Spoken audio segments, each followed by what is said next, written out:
장인어른관 들어갔으니까 이혼 서류에 도장부터 찍자.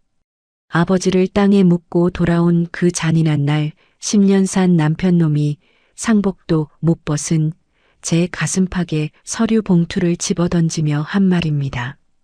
3일장 내내 코빼기도 안 비추던 시어머니와 시동생까지 대기실 문을 척 걸어 잠그고는 마치 빚쟁이 독촉하듯 저를 둘러싸고 윽박을 지르더군요.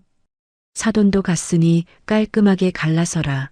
돈 한 푼 줄 것 없으니 맨몸으로 나가라. 기가 막혀서 눈물도 안 나왔습니다. 그런데요, 남편놈이 내민 재산분할 포기각서에 제 재산이 없음이라고 적혀 있는 걸 보는 순간 저도 모르게 입꼬리가 석 올라가며 소름 끼치는 웃음이 터져 나왔습니다.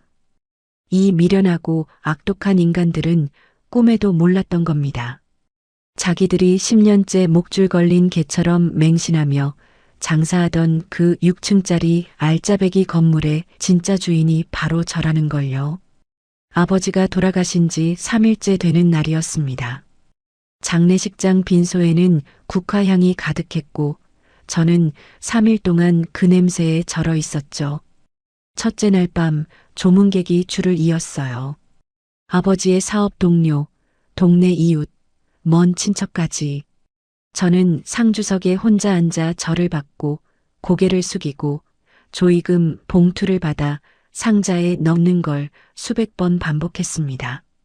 조문객들이 성진은 어디 있느냐고 물을 때마다 저는 회사 일이 바빠서 조금 늦는다고 대답했어요.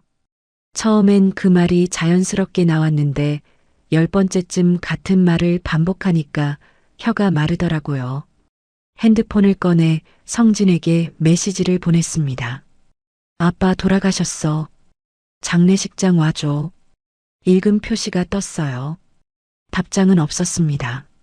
새벽 2시 조문객이 끊기고 빈소가 조용해졌을 때 저는 아버지 영정 사진 앞에 혼자 앉아 있었어요. 장례식장 직원이 커피를 가져다 줬는데 저는 그 종이컵을 두 손으로 감싼 채 한참을 마시지 못했습니다. 아버지 사진 속 아버지가 웃고 계셨어요. 그 웃음이 흐릿해질 때까지 눈물이 차올랐다가 조문객 발소리가 들리면 재빨리 눈가를 훔치고 자리에서 일어나는 걸 반복했죠. 둘째 날 아침 다시 메시지를 보냈어요. 내일은 올 수 있어? 이번에도 읽음 표시만 떴습니다. 전화를 걸었지만 받지 않았어요. 둘째 날 저녁 아버지의 오랜 친구분이 조문을 오셨는데 제 옆에 앉으시더니 조심스럽게 물었습니다. 사위는 안 왔어? 저는 입술을 깨물었다가 익숙한 미소를 지었어요. 회사에 급한 일이 있대요. 내일 발인 때는 온다고 했어요. 온다고 한 적 없었습니다. 제가 만들어낸 말이었어요. 그 어르신은 고개를 끄덕이셨지만 눈빛이 좋지 않았습니다. 둘째 날 밤도 혼자 빈소를 지켰어요. 장례식장 간이 침대에 누워 천장을 바라보는데 이 넓은 빈소에 저 혼자라는 게 실감이 났습니다. 아버지가 살아계실 때는 몰랐어요. 아버지가 떠나시니까 이 세상에서 제 편이 아무도 없다는 게 바닥부터 올라오더라고요. 셋째 날 발인 당일 아침이 밝았습니다. 마지막 조문객 몇 명이 들어와 향을 피우고 제 손을 잡아주고 나갔어요. 빈소가 거의 비었을 무렵이었습니다. 입구 쪽에서 구두 소리가 들렸어요. 고개를 돌리니 양복을 빳빳하게 다려 입은 성진이 국화꽃 한 다발을 들고 서 있었습니다. 넥타이 매듭까지 반듯하게 잡아올린 모습이 마치 거래처 미팅에 나가는 사람 같았죠. 3일 동안 한 번도 나타나지 않은 사람의 옷에서 구김 하나 없다는 게 눈에 먼저 들어왔어요. 성진이 영정사진 앞에 서서 고개를 숙였습니다. 그리고 늦게 도착한 조문객 두어 명에게 돌아서며 허리를 깊이 꺾었어요. 장인어른 곁을 제가 못 지켜서 정말 죄송합니다. 회사 일이 도저히 손을 뗄 수가 없어서. 조문객 한 분이 성진의 어깨를 토닥이며 괜찮다고 했어요. 성진은 능숙하게 상주 옆자리에 앉아 조의금 봉투를 받고 두 손으로 조문객의 손을 감싸주며 고개를 숙였습니다. 와주셔서 감사합니다. 장인어른도 좋아하실 겁니다. 저는 그 모습을 옆에서 바라봤어요. 3일 동안 연락도 없던 사람이 5분 만에 효심 깊은 사위 역할을 완벽하게 해내고 있었습니다. 등골이 서늘해졌어요. 이 사람이 원래 이랬나 아니면 원래 이런데 제가 10년간 못 본 건가. 하관을 마치고 장례식장으로 돌아왔을 때는 오후 4시가 넘어 있었어요. 빈소를 정리하는 동안 조문객은 모두 떠났고 유가족 대기실에는 저와 성진만 남아 있었습니다. 그런데 문이 열리더니 시어머니 류명자가 검은 옷을 입고 들어왔어요. 그 뒤로 시동생 오태윤까지. 저는 의아했습니다. 시어머니와 시동생은 3일장 내내 얼굴을 비추지 않았거든요. 조문도 안 오셨으면서 왜 지금 여기에. 성진이 대기실 문을 닫았어요. 딸깍. 잠금장치 걸리는 소리가 이상하게 크게 울렸습니다. 류명자가 제 맞은편에 의자를 끌어당기며 앉았어요. 오태윤은 벽에 등을 기대고 팔짱을 꼈습니다. 세 사람이 저를 둘러싼 형태가 됐어요. 성진이 양복 안주머니에서 검은 서류 봉투 하나를 꺼내 테이블 위에 톡 올려놓았습니다. 지수야, 장인어른 일도 끝났으니까 이것도 정리하자. 저는 봉투를 바라봤어요. 손이 움직이지 않았습니다. 류명자가 다리를 꼬며 입을 열었어요. 지수야, 오래 끌어봐야 서로 피곤해. 이참에 깔끔하게 정리해. 류명자의 목소리는 단호했습니다. 위로의 말은 한마디도 없었어요. 사돈이 돌아가셨는데 처음 하는 말이 이거였습니다.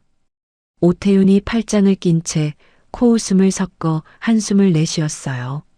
저를 내려다보는 눈빛에 비웃음이 가득했습니다. 형수, 빨리 하고 빨리 끝내. 다들 바쁜 사람들이잖아. 대기실 안에서 제 편은 단 한 명도 없었어요.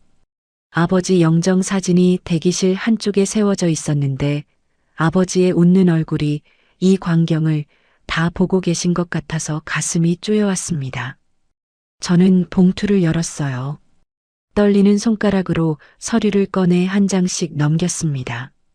이혼 합의서, 재산분할 포기 각서, 이혼 합의서의 사유란에는 성격 차이라고 적혀 있었어요. 성격 차이.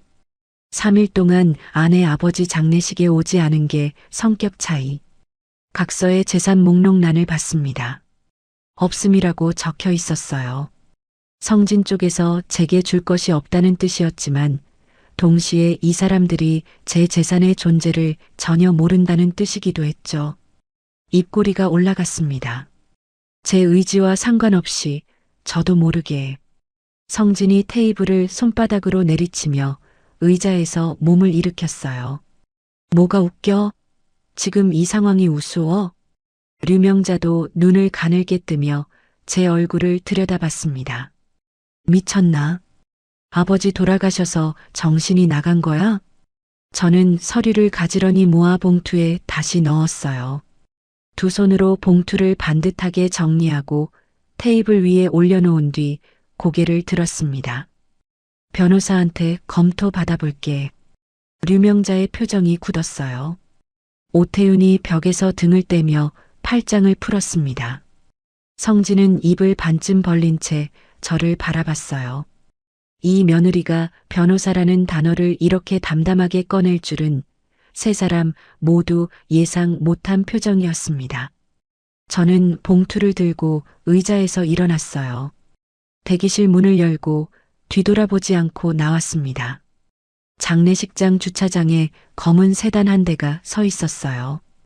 운전석 창문이 내려가고 강 변호사가 고개를 내밀었습니다. 아버지의 30년 지기.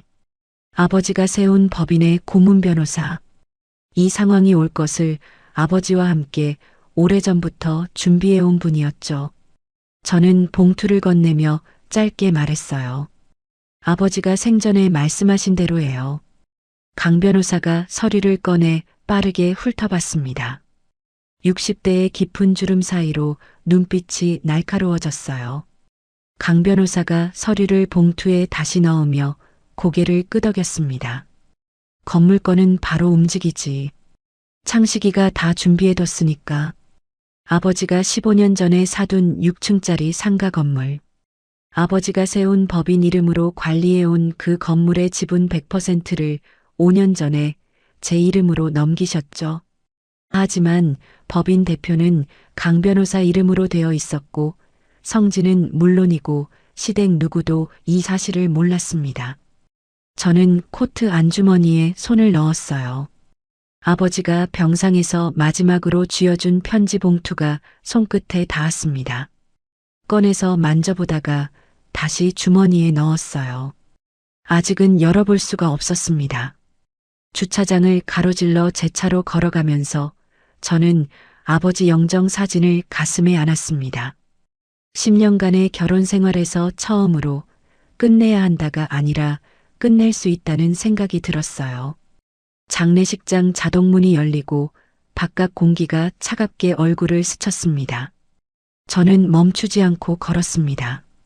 발인 다음 날 오전, 저는 아버지가 생전에 운영하던 법인 사무실을 찾아갔습니다. 강 변호사가 테이블 위에 서류들을 펼쳐놓고 기다리고 있었어요. 건물 등기부등본, 법인 정관, 임대차 계약서 묶음까지. 강 변호사가 안경을 고쳤으며 입을 열었습니다. 지수야, 사실 창식이가 건강 나빠지고 나서 나한테 따로 지시한 게 있어. 저는 의자를 당겨 앉으며 강 변호사의 얼굴을 바라봤어요. 이 건물 사겠다고 나선 데가 있었어. 대형 프랜차이즈 본사인데 창식이 생전에 이미 물밑 작업을 해뒀지. 지수가 원하면 언제든 팔 수 있게 해두라고. 아버지가 병상에서도 이런 준비를 하고 계셨다는 게 목 안쪽이 뜨거워졌습니다. 강 변호사가 임대차 계약서 묶음을 펼치며 손가락으로 한 줄씩 짚었어요. 1층 부동산 중개사무소 류명자 명의, 2층 한식당 오태훈 명의, 나머지 층은 외부 세입자들이고. 저는 고개를 끄덕였습니다. 시어머니와 시동생이 이 건물에 들어온 건 제가 결혼한 직후 10년 전이었죠. 강 변호사가 계약서 뒷면을 넘기며 말을 이었습니다. 세입자가 계약 갱신을 요구할 수 있는 기간이 10년인데 이 두 사람은 10년을 다 채웠어. 그러니까 계약 끝나는 날 나가라고 할 수 있는 거야. 강 변호사가 내용 증명 발송 확인서 2장을 테이블 위로 밀었습니다. 그리고 이건 창식이가 돌아가시기 직전에 법인 이름으로 보낸 거야. 계약 끝나면 갱신 안 한다는 통지서. 저는 발송 확인서의 날짜를 봤어요. 아버지가 병원 중환자실에 계시던 때였습니다. 숨 쉬는 것조차 힘들어 하시면서 이걸 준비하셨던 거예요. 가슴이 꽉 막힌 것처럼 숨이 잘 쉬어지지 않았습니다.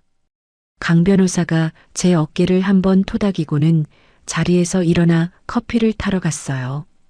저는 그 사이에 사무실 안을 둘러봤습니다. 아버지가 앉으시던 책상, 아버지가 쓰시던 만년필, 책상 위에 놓인 제 어릴 적 사진. 서랍을 열었을 때 메모지 한 장이 눈에 들어왔어요. 아버지 필체였습니다. 지수에게 이 건물은 내 방패다. 절대 이름을 드러내지 마라. 메모지를 쥔 손이 떨렸습니다. 아버지가 얼마나 오래전부터 시댁을 경계하고 계셨는지 이 한 줄이 전부 말해주고 있었어요. 오후 3시쯤 성진에게서 전화가 왔습니다. 합의서 사인 언제 할 거야? 빨리 좀 해. 저는 창밖을 바라보며 대답했어요. 변호사가 검토하고 있으니까 며칠만 기다려. 뭘 검토해? 줄 것도 받을 것도 없는데. 그래도 절차는 밟아야지. 성진이 혀를 차는 소리가 전화기 너머로 들렸습니다. 전화가 끊긴 뒤 저는 핸드폰을 테이블에 내려놓았어요. 저한테 줄 것도 없다고 빨리 끝내자는 조급함이, 이 이혼이 성진 혼자만의 생각이 아니라 시댁 전체의 계획이었다는 걸 더 분명하게 보여주고 있었습니다. 저녁 친정집에 돌아왔어요. 아버지의 빈 방을 정리하다가 옷장 안쪽에서 봉투 하나를 발견했습니다. 안에는 건물을 넘겨받을 때 만든 감정평가서와 함께 아버지의 메모가 한 장 더 들어 있었어요. 이 건물의 값어치는 시간이 갈수록 오른다. 네가 필요한 순간에 가장 좋은 값을 받아라. 저는 그 자리에 주저앉아 메모를 오래 들여다봤습니다. 밤 강 변호사에게 전화를 걸었어요. 변호사님, 그 프랜차이즈 본사에서 얼마를 제안한 거예요? 강 변호사가 잠깐 뜸을 들이더니 대답했습니다. 아버지가 15년 전에 산 값의 4배야. 숫자를 머릿속으로 계산했습니다. 이혼 후에 새로 시작하기에 충분하고도 남는 금액이었어요. 그날 밤 잠이 오지 않았습니다. 천장을 바라보며 10년을 되짚었어요. 류명자의 사무실 인테리어비를 아버지 법인에서 지원했던 일. 오태윤이 식당 보증금을 아버지가 대준 줄도 모르고 자기 실력이라고 뻐기던 일. 성진이 사업에 실패할 때마다 제 비상금 통장을 가져가던 일. 다음 날 아침 강 변호사에게서 연락이 왔어요. 프랜차이즈 쪽에서 정식으로 매수 제안서를 보내왔어. 건물 전체를 새로 꾸밀 계획이라 세입자 전원이 나간 뒤에 사겠다는 조건이야. 저는 창밖으로 쏟아지는 아침 햇살을 바라보며 대답했습니다. 진행해 주세요. 이혼도 시작할 준비됐어요. 강 변호사에게 매각과 이혼을 동시에 맡긴 다음 주, 저는 강 변호사 사무실에서 프랜차이즈 본사법무팀과 마주 앉았습니다. 가계약서에 도장을 찍는 제 손은 의외로 담담했어요. 잔금은 세입자들이 모두 나간 뒤 3개월 뒤에 치르기로 했습니다. 계약금 입금 확인 문자가 울렸을 때 저는 핸드폰 화면을 한참 들여다봤어요. 이혼 서류와 매매 가계약서 사본을 나란히 놓고 보니 10년의 끝과 새로운 시작이 종이 2장 사이에 있었습니다. 같은 주 목요일 저는 성진과 함께 가정법원에 갔어요. 법원 로비에서 만난 성진은 평소처럼 핸드폰만 들여다보고 있었습니다. 접수 창구에서 협의이혼 신청서를 받아 작성하는 동안 성진이 볼펜을 돌리며 말했어요. 빨리 끝내자. 나 오후에 미팅 있어. 저는 대답 없이 서명란에 이름을 적었습니다. 성진도 휘갈겨 사인을 했어요. 법원 직원이 서류를 받아들며 안내했습니다. 자녀가 없으시니까 숙려기간 1개월입니다. 한 달 뒤에 2분 다시 출석하셔서 이혼 의사 확인받으시면 돼요. 법원을 나서는 길이었습니다. 성진이 주차장으로 걸으며 제 옆에서 말했어요. 재산분할 각서도 빨리 처리해. 뭘 그렇게 질질 끌어. 저는 걸음을 멈추지 않고 대답했습니다. 강 변호사님 통해서 따로 처리할게. 어차피 내 쪽에서 나한테 줄 것도 없고 내 쪽 재산도 결혼 전에 만든 거니까 나눌 게 없잖아. 성진의 발걸음이 살짝 느려졌어요. 제 얼굴을 힐끗 보더니 입꼬리가 미세하게 올라갔습니다. 안심하는 표정이었어요. 이 사람은 제가 가진 게 아무것도 없다고 확신하고 있었습니다. 성진의 차가 주차장을 빠져나간 뒤 저는 핸드폰을 꺼내 소라에게 전화를 걸었어요. 소라야, 나 이혼 절차 시작했어. 전화기 너머로 소라가 한참 아무 말도 하지 않았습니다. 5초, 10초. 그리고 소라가 코를 훌쩍이며 말했어요. 네가 그렇게 결정한 거면 나는 무조건 내 편이야. 당분간 우리 집 빈방 써. 알겠지? 저는 눈시울이 뜨거워져서 고개를 들어 하늘을 봤습니다. 고마워. 그날 저녁 시댁집으로 갔어요. 성진이 없는 시간을 골라서 옷장을 열었을 때 제 옷이 차지하는 공간이 성진 옷의 4분의 1도 안 되는 걸 봤습니다. 이 집에서 제가 얼마나 작은 사람이었는지 옷걸이 개수가 말해주고 있었어요. 캐리어 하나에 옷을 넣고 작은 가방에 세면도구와 아버지 사진을 챙겼습니다. 그게 전부였어요. 현관문을 열고 나오는 순간 엘리베이터에서 오태윤이 내렸습니다. 저와 눈이 마주치자 오태윤이 제 캐리어를 위아래로 훑어보며 입꼬리를 비틀었어요. 형수, 어디가? 쫓겨나는 거야? 저는 아무 말도 하지 않았습니다.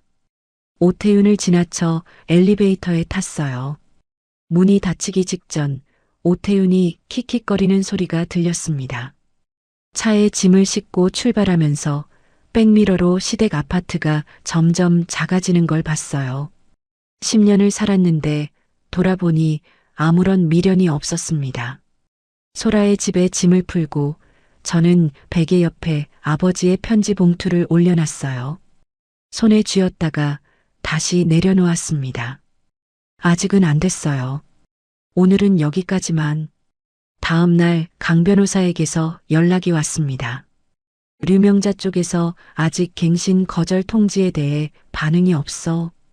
아마 아버지 돌아가시기 직전에 발송된 거라 심각하게 안 받아들이고 있는 것 같아.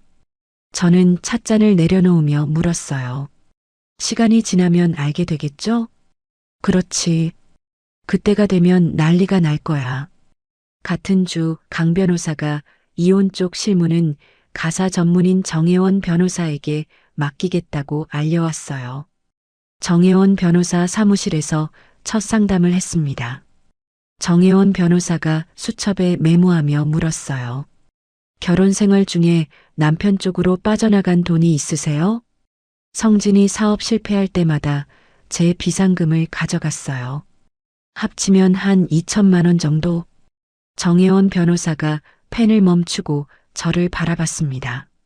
솔직히 말씀드리면 이 금액으로 소송하는 건 시간 낭비예요. 깔끔하게 마무리하시는 게 나아요. 저는 고개를 끄덕였어요. 이미 그 돈은 버린 셈 치고 있었으니까요. 상담을 마치고 돌아오며 저는 머릿속으로 일정을 정리했습니다. 숙려기간 1개월, 세입자 계약 만료까지 3개월. 이 시간 안에 매각을 끝내고 새 출발의 기반을 만들어야 했어요. 숙려기간이 시작되고 2주가 지난 화요일이었습니다. 오전에 강 변호사에게서 전화가 왔어요. 지수야, 오늘 류명자가 사무실에 찾아왔었어. 저는 소라의 거실 소파에서 몸을 일으키며 물었습니다. 무슨 일이었어요? 갱신 거절 통지서 받은 거 진짜냐고 따지러 온 거야. 사무실 문을 벌컥 열고 들어와서 소리를 지르더라고. 강 변호사가 잠깐 숨을 고르고 말을 이었어요. 내가 법인 대표 자격으로 통지서 적법하게 보낸 거 맞고 건물 매각도 진행 중이라고 알려줬지. 그랬더니 그 자리에서 주저앉더라. 저는 찻잔을 쥔 손에 힘이 들어가는 걸 느꼈습니다. 건물주가 누구냐고 추궁하던데 법인 지분 소유자 개인정보는 알려줄 수 없다고 선을 그었어. 근데 지수야, 류명자가 직접 법인 등기부를 떼어보면 내 이름이 나와. 그건 대비를 해둬야 해. 전화를 끊고 얼마 지나지 않아 예상대로 성진에게서 전화가 왔습니다. 지수야, 건물이 팔린다는 게 무슨 소리야? 우리 엄마가 지금 난리인데. 성진의 목소리가 떨리고 있었어요. 저는 창가에 서서 담담하게 말했습니다. 아빠 법인 소유 건물이 매각 절차에 들어간 거야. 뭐? 그게 무슨? 그 법인 지분을 아빠가 5년 전에 나한테 넘겼어. 나는 그 건물의 주인이야, 성진아. 전화기 너머로 아무 소리도 들리지 않았습니다. 거친 숨소리만 한참 계속됐어요. 그러면 우리 엄마 사무실은 어떻게 되는 거야? 계약 만료 후에 갱신 거절 통지가 나간 상태야. 이미 절차가 시작됐고 내 손을 떠난 일이야. 성진이 뭔가 말하려다 입을 다무는 소리가 들렸습니다. 그리고 전화가 뚝 끊겼어요. 그 직후부터 류명자의 전화가 시작됐습니다. 핸드폰 화면에 시어머니라는 글자가 뜨고 꺼지고 다시 뜨고 저는 받지 않았어요. 핸드폰을 뒤집어 테이블 위에 올려놓고 소라가 끓여준 보리차를 마시며 창밖을 바라봤습니다. 소라가 부엌에서 나오며 테이블 위에 핸드폰을 힐끗 봤어요. 화면이 또 켜졌다 꺼졌습니다. 안 받을 거지? 응. 소라가 제 옆에 앉으며 고개를 끄덕였어요. 2시간이 지났을 때 부재중 전화를 세어봤습니다. 류명자 19통, 성진 8통, 오태윤 5통. 저녁 7시쯤 소라의 핸드폰이 울렸어요. 경비실에서 온 전화였습니다. 소라가 전화를 받더니 얼굴이 굳었어요. 지수야, 시어머니가 밑에 와 있대. 성진 차 타고. 심장이 빨라졌습니다. 소라가 현관문 잠금 장치를 한 번 더 확인하며 단호하게 말했어요. 문 절대 안 열어. 알겠지? 저는 고개를 끄덕였습니다. 잠시 뒤 인터폰이 울렸어요. 화면에 류명자의 얼굴이 비쳤습니다. 머리카락이 헝클어져 있었고 눈이 벌겋게 부어 있었어요. 류명자가 인터폰 앞에서 소리를 질렀습니다. 한지수, 문 열어. 당장 나와. 소라가 제 앞에 서서 팔짱을 꼈어요. 저는 인터폰 화면을 바라보며 움직이지 않았습니다. 네가 사람한테 이럴 수가 있어. 10년을 가족으로 살았으면서. 류명자의 목소리가 복도 전체에 울렸어요. 초인종을 연거푸 누르는 소리, 문을 두드리는 소리가 이어졌습니다. 지수야, 제발 나와서 얘기 좀 하자. 1시간이 넘도록 계속됐습니다. 저는 소파에 앉아 무릎 위에 손을 모으고 있었어요. 손가락 끝이 차가웠습니다. 경비원이 올라온 것 같았어요. 인터폰 너머로 경비원의 목소리가 들렸습니다. 사모님, 이러시면 다른 입주민들한테 피해가 갑니다. 내려가셔야 해요. 류명자가 뭐라고 고성을 지르다가 결국 발소리가 멀어져 갔습니다. 소라가 제 옆에 앉으며 등을 쓸어줬어요. 괜찮아. 갔어. 저는 핸드폰을 들어 부재중 전화 목록을 스크롤했습니다. 류명자 27통, 성진 14통, 오태윤 11통, 합계 52통. 밤 10시가 넘어서 문자가 오기 시작했어요. 류명자였습니다. 네가 뭔 짓을 한 거냐? 전화 좀 받아라. 제발 전화 좀 받아. 문자의 톤이 점점 바뀌었어요. 추궁에서 애원으로. 새벽 1시 마지막 문자가 도착했습니다.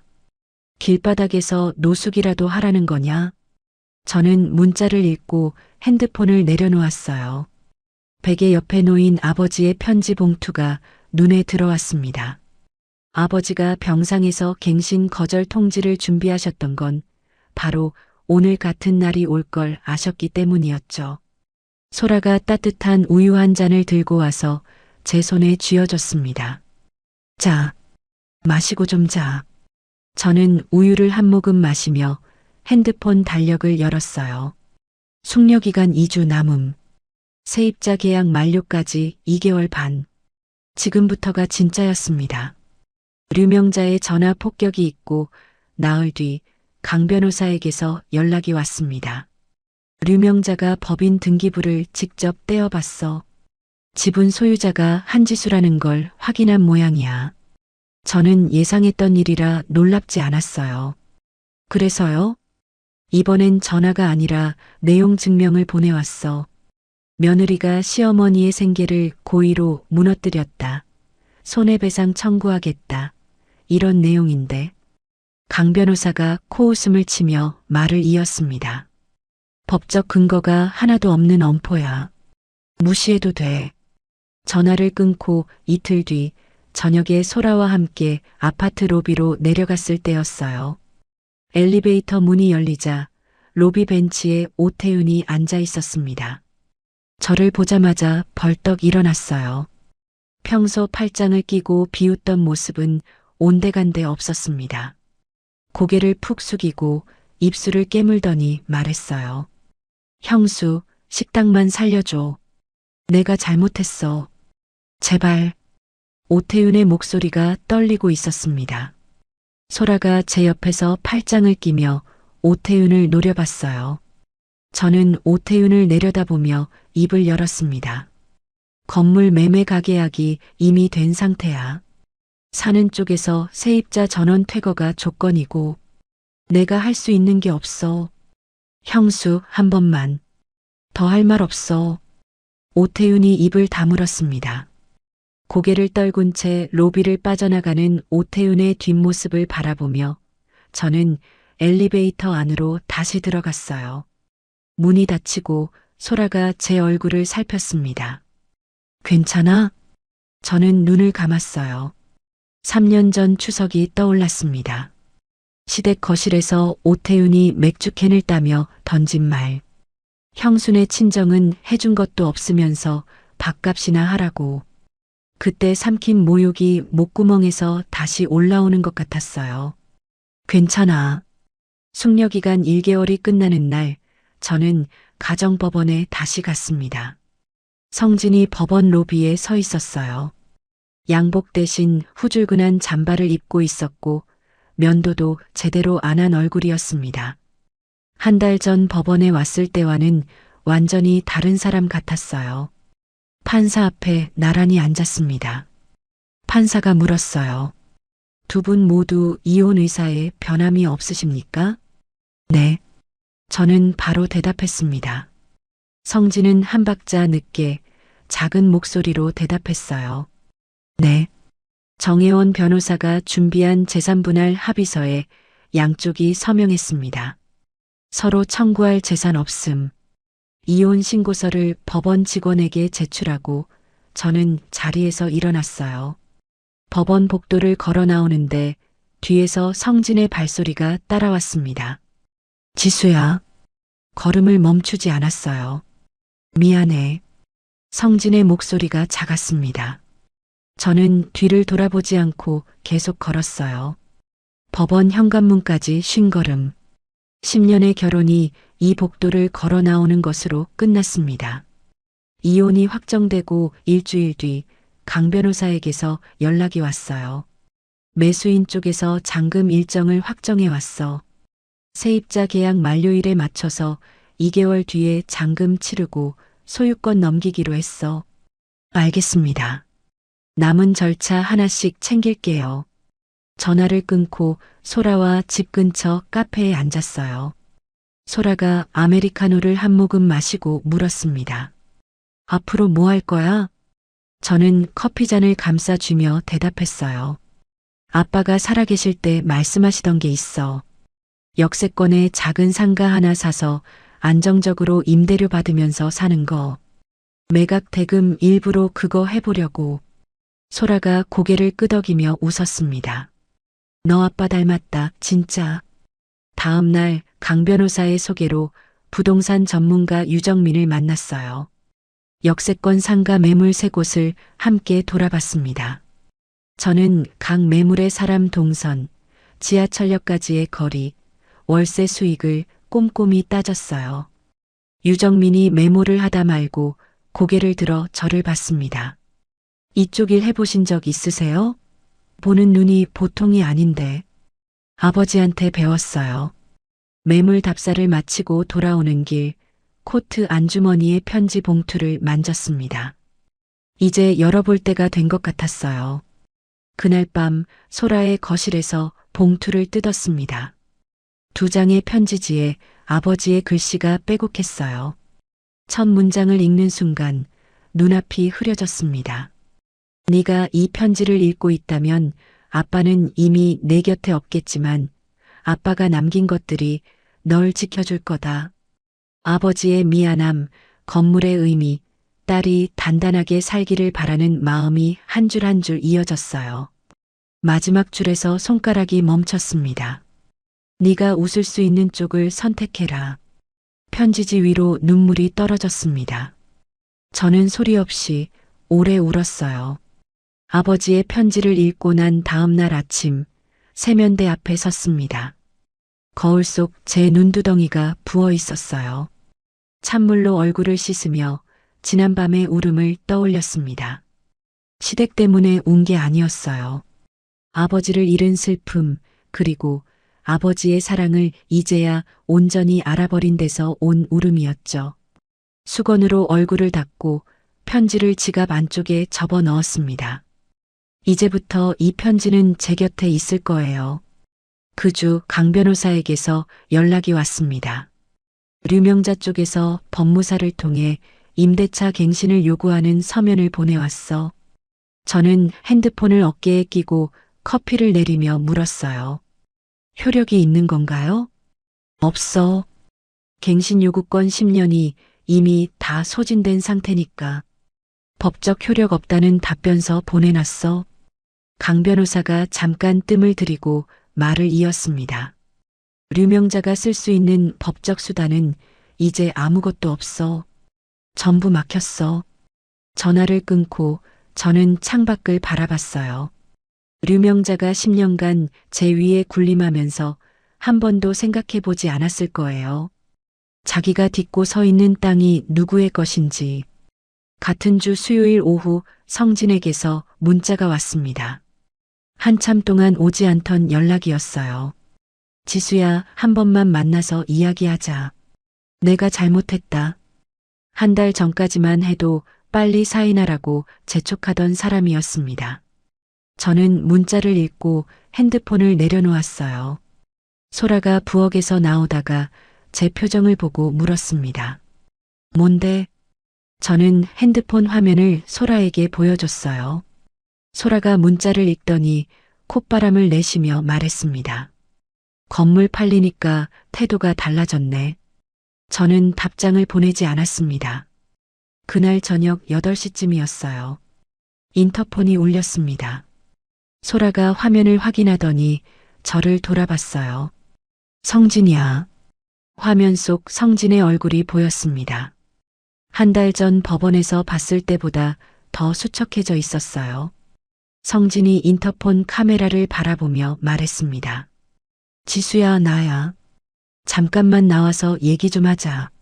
저는 인터폰 앞에 서서 버튼을 눌렀어요. 할 말 있으면 거기서 해. 이렇게 말고 얼굴 보고 하고 싶어. 제발. 성진의 목소리가 갈라졌습니다. 다 내가 잘못했어. 이혼 취소하자. 내가 달라질게. 저는 인터폰 버튼에 손가락을 올린 채 잠깐 눈을 감았어요. 그리고 입을 열었습니다. 이혼은 이미 확정된 거야. 취소할 수 있는 절차가 아니야, 성진아. 지수야, 그러지 마. 10년인데. 10년을 같이 살았잖아.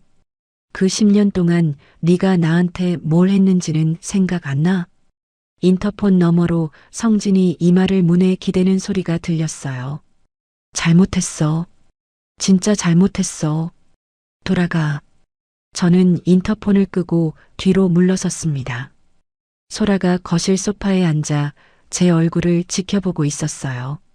아무 말도 하지 않고 그냥 제 옆에 자리를 만들어줬습니다. 30분쯤 지나서 인터폰이 조용해졌어요. 저는 거실 창가로 걸어가 커튼 사이로 아래를 내려다봤습니다. 주차장에 성진의 차가 보였어요.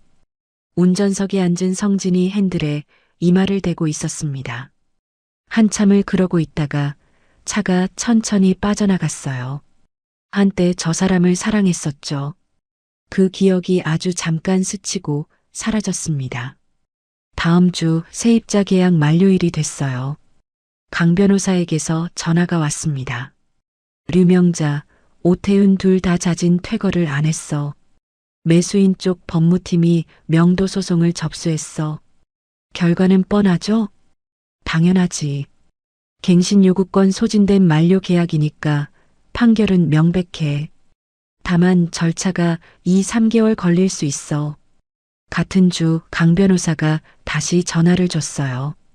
오태훈이 먼저 항복했어. 식당 집기 빼기 시작했대. 시어머니는요? 끝까지 버틴대. 사무실 문 잠그고 안 나온다고 해. 저는 고개를 끄덕이며 전화를 끊었습니다. 유명자다웠어요. 끝까지 놓지 않는 게 그 사람의 방식이니까. 같은 시기 저는 유정민과 함께 매물을 최종 결정했습니다. 지하철역에서 걸어서 2분 거리의 소형 상가.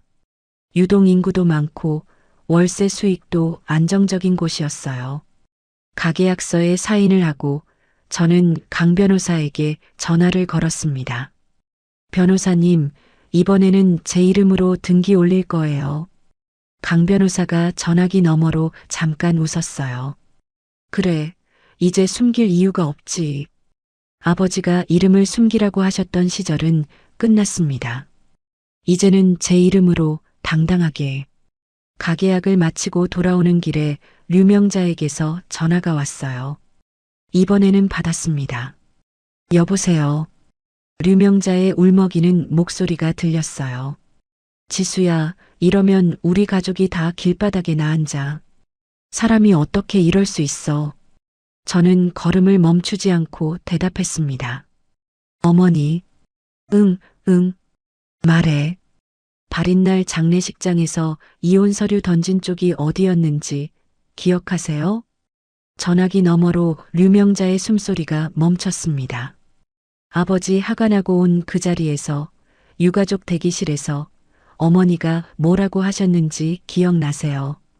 오래 끌어봐야 피곤하니까 깔끔하게 정리하라고 하셨잖아요. 류명자가 아무 말도 하지 못했어요. 깔끔하게 정리하는 거예요, 어머니. 어머니가 원하신 대로. 저는 전화를 끊었습니다. 걸음을 옮기며 지갑에서 아버지의 편지를 꺼냈어요. 접힌 편지지를 펼쳐 마지막 문장을 읽었습니다. 네가 웃을 수 있는 쪽을 선택해라. 편지를 다시 접어 지갑에 넣으며 저는 고개를 들었어요. 저녁 하늘이 주황빛으로 물들어 있었습니다. 이용과 매각이라는 긴 터널 속에서 오늘 처음으로 출구의 빛이 보이는 것 같았어요. 명도 소송이 접수되고 한 달이 지난 어느 오후 강 변호사에게서 전화가 왔습니다. 판결 나왔어. 류명자한테 명도 기한 1개월 선고됐어. 저는 원룸 창가에 서서 전화를 받고 있었어요. 소라의 집을 나와 새 상가 근처에 방을 구한 지 열흘째 되는 날이었습니다. 오태윤은 이미 다 뺐지. 류명자만 끝까지 버티다가 결국 판결문 받아들고 열쇠 반납했대. 강 변호사의 목소리에 안도가 묻어 있었어요. 수고 많으셨습니다, 변호사님. 수고는 창식이가 다 해놓은 거지. 전화를 끊고 저는 창가에 올려둔 아버지 사진을 바라봤습니다. 아버지가 15년간 지켜온 건물이었어요. 그 건물이 이제 새 주인에게 넘어가는 거죠. 류명자의 퇴거가 완료되면서 매수인 쪽 잔금 일정이 확정됐습니다. 강 변호사 사무실에서 최종 서류에 도장을 찍고 잔금이 입금되고 소유권 이전 등기가 완료됐어요. 통장을 열어 입금 내역을 확인했을 때 저는 한참 동안 숫자만 들여다봤습니다. 아버지가 15년 전에 매입하고 관리하고 지켜온 것. 그것이 제 결단 하나로 새 주인에게 넘어갔어요. 무거웠습니다. 동시에 이상하게 숨이 트이는 느낌이었어요. 같은 주 강 변호사가 시댁 쪽 소식을 전해줬습니다. 류명자는 사무실 잃고 나서 몸이 안 좋아져서 병원에 있대. 성진이는 지인 소개로 중소기업 자리 알아보고 있고, 저는 커피잔을 내려놓으며 물었어요. 오태윤은요? 식당 폐업하고 나서 와이프랑 크게 싸웠나 봐. 별거 들어갔대. 저는 고개를 끄덕였습니다. 안타까운 마음이 아예 없지는 않았어요. 하지만 이 사람들이 10년간 기대고 서 있던 기반이 누구의 것이었는지 단 한 번도 생각하지 않았던 사람들이잖아요. 제가 끼어들 자리는 없었습니다. 매각 대금이 확정된 뒤 저는 유정민과 함께 가계약해뒀던 역세권 소형 상가의 본계약을 체결했어요. 등기소에서 제 이름으로 등기를 올렸습니다.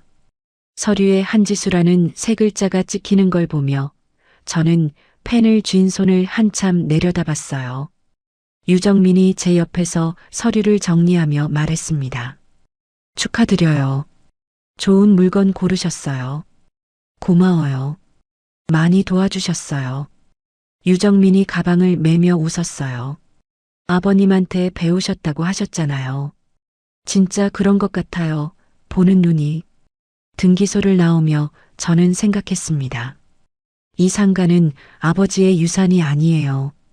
아버지가 남긴 건물을 제가 팔았고 그 돈으로 제가 고르고 제가 판단해서 산 거예요. 제 선택으로 만든 첫 번째 자산. 그 의미가 가슴 안에서 천천히 퍼졌습니다. 상가 인테리어 공사를 시작하면서 저는 소라의 집을 나왔어요. 새 상가에서 걸어서 10분 거리의 원룸. 짐을 풀고 계약서를 테이블 위에 올려놓았을 때 이상한 기분이 들었습니다. 이 방의 모든 게 제 이름이었어요. 계약서에 임차인 이름, 현관 비밀번호, 택배 수령함 번호까지. 누군가의 며느리도 누군가의 아내도 아닌 그냥 한지수. 10년 만에 처음으로 저라는 사람으로만 존재하는 공간이었습니다. 이사 첫날 밤 창가에 아버지 사진을 올려뒀어요. 편지를 꺼내 마지막 문장을 다시 읽었습니다. 네가 웃을 수 있는 쪽을 선택해라. 지금 제가 웃고 있는지 스스로에게 물어봤어요. 거울을 보지 않아도 알 수 있었습니다. 아직 매일 웃지는 못하지만 장례식장에서 지었던 공허한 미소와는 다른 뭔가가 제 얼굴에 있다는 걸. 같은 주 소라가 전화를 걸어왔어요. 지수야, 나 할 말 있어. 뭔데? 내가 알아본 데가 있는데 심리상담센터. 한번 가봐. 저는 잠깐 말이 없었어요. 네가 지금 괜찮은 것처럼 보여도 1년 동안 겪은 게 너무 많잖아. 아버지 돌아가시고 이혼하고 건물 팔고. 전문가한테 한번 이야기해봐. 소라의 목소리가 조심스러웠지만 단호했습니다. 알겠어. 가볼게. 상담센터에서 전문 상담사를 만났어요. 상담사가 편한 자세로 앉으라고 하고 천천히 이야기해 보라고 했습니다. 저는 처음부터 말하기 시작했어요. 아버지의 간암 판정, 2달간의 병원 생활, 장례식장에서 받은 이혼 서류, 건물의 비밀, 매각, 시댁의 전화 폭격, 류명자의 새벽 문자, 성진의 사정, 법원 복도의 쉰걸음. 말하는 동안 제 목소리가 여러 번 갈라졌어요. 눌러놓았던 것들이 한꺼번에 쏟아져 나왔습니다. 상담사가 건넨 휴지를 몇 장이나 썼는지 모르겠어요. 상담을 마치고 나오는 길에 문득 아버지가 병원 창가에 놓아두시던 화분이 떠올랐습니다. 작은 다육식물이었어요. 물을 자주 안 줘도 되니까 좋다고 아버지가 웃으시면서 잎을 만지시던 모습. 꽃집에 들러 같은 종류의 다육식물 화분을 하나 샀어요. 원룸 창가 아버지 사진 옆에 올려뒀습니다.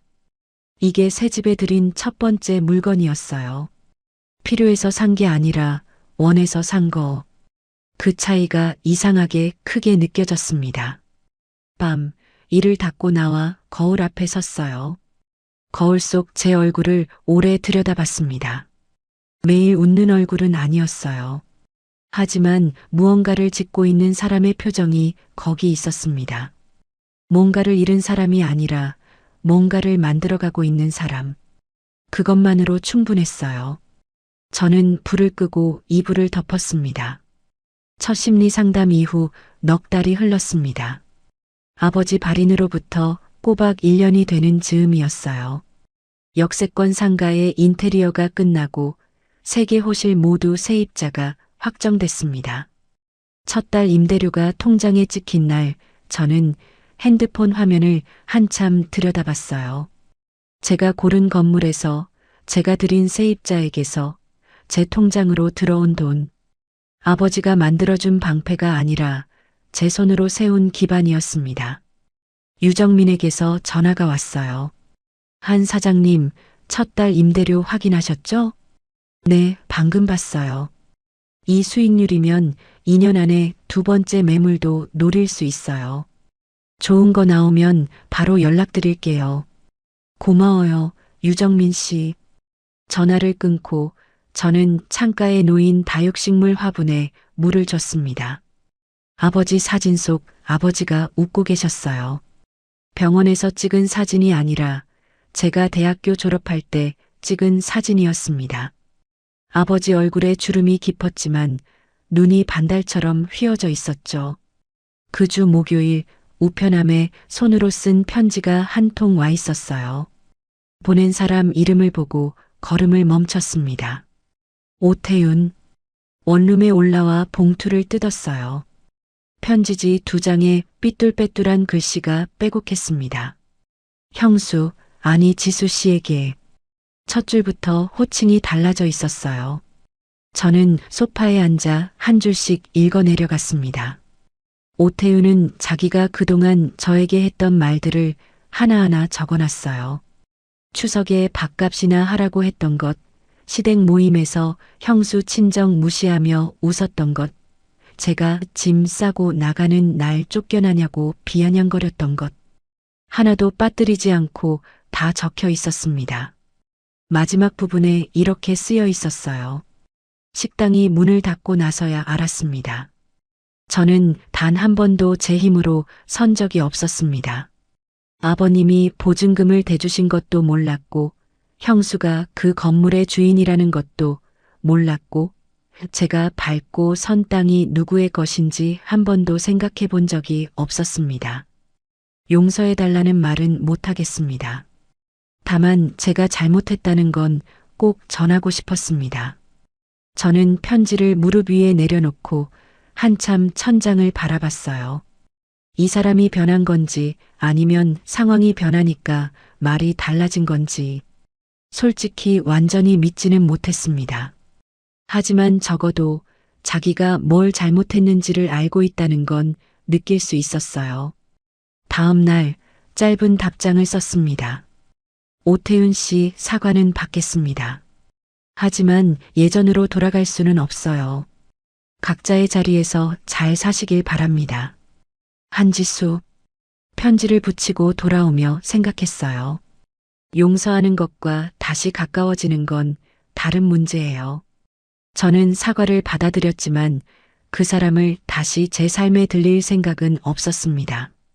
같은 주 강 변호사 사무실에서 법인 설립 등기를 마쳤어요. 아버지의 법인을 이어받는 게 아니라 제 이름으로 새 법인을 만든 거였습니다.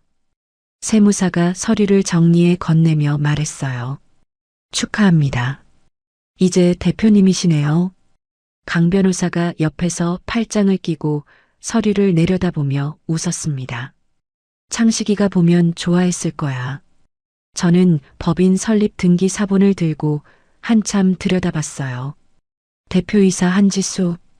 아버지가 만들어준 울타리 안에서 나와 제 발로 걷기 시작한 첫 번째 증거였습니다. 법인 설립을 마친 날 저녁, 소라와 유정민, 강 변호사 세 사람과 작은 식당에서 저녁을 먹었어요. 강 변호사가 소주잔을 들며 말했습니다. 오늘은 축하하는 날이니까 한잔하자. 네 사람이 잔을 부딪혔어요.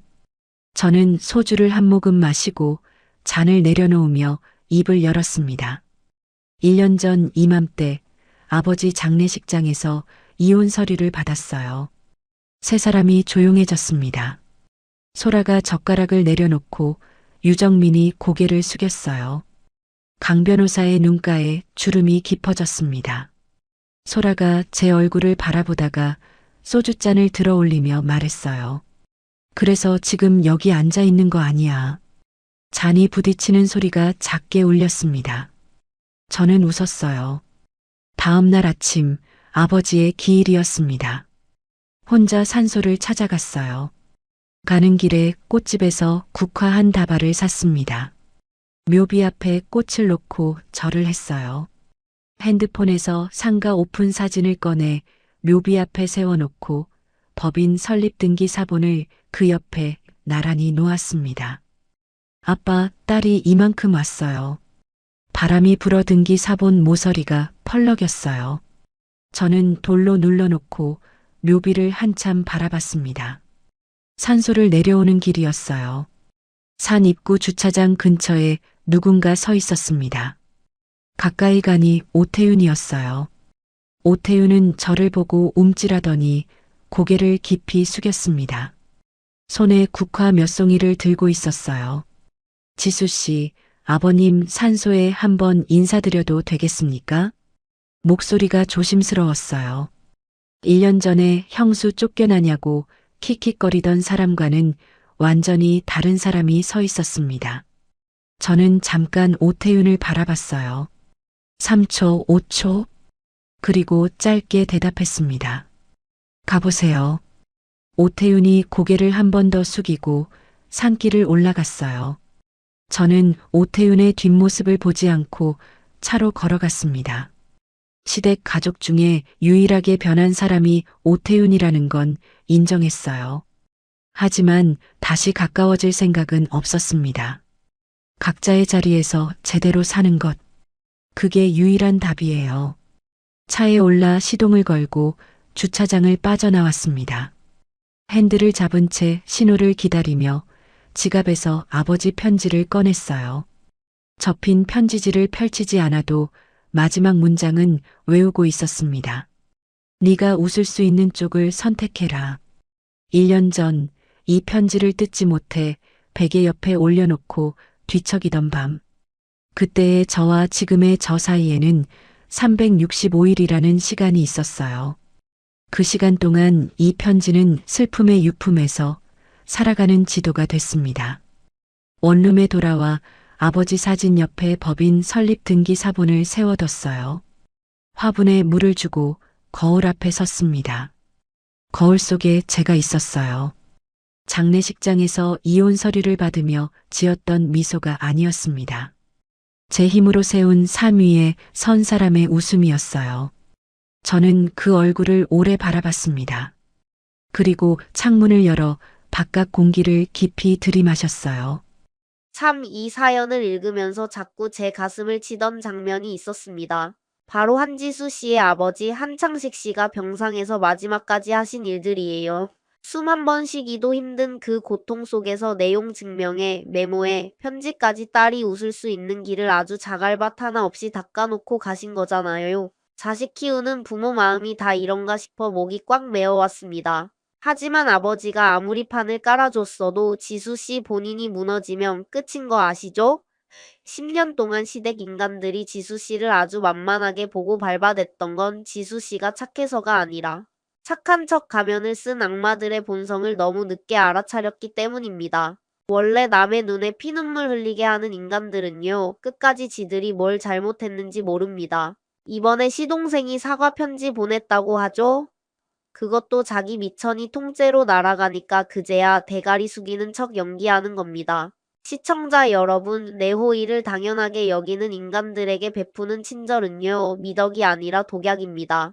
내가 굳이 악하게 살 필요는 없지만 남이 내 인생을 흔들 때는 지수 씨처럼 아주 서늘하고 영리하게 쳐낼 줄도 알아야 합니다. 시청자 여러분은 어떻게 생각하시나요? 오늘 사연이 시원하셨다면 구독과 좋아요 꾹 눌러주시고요. 이야기를 끝까지 들어주신 분이 계시다면 잘 들었다고 댓글 하나만 남겨주세요.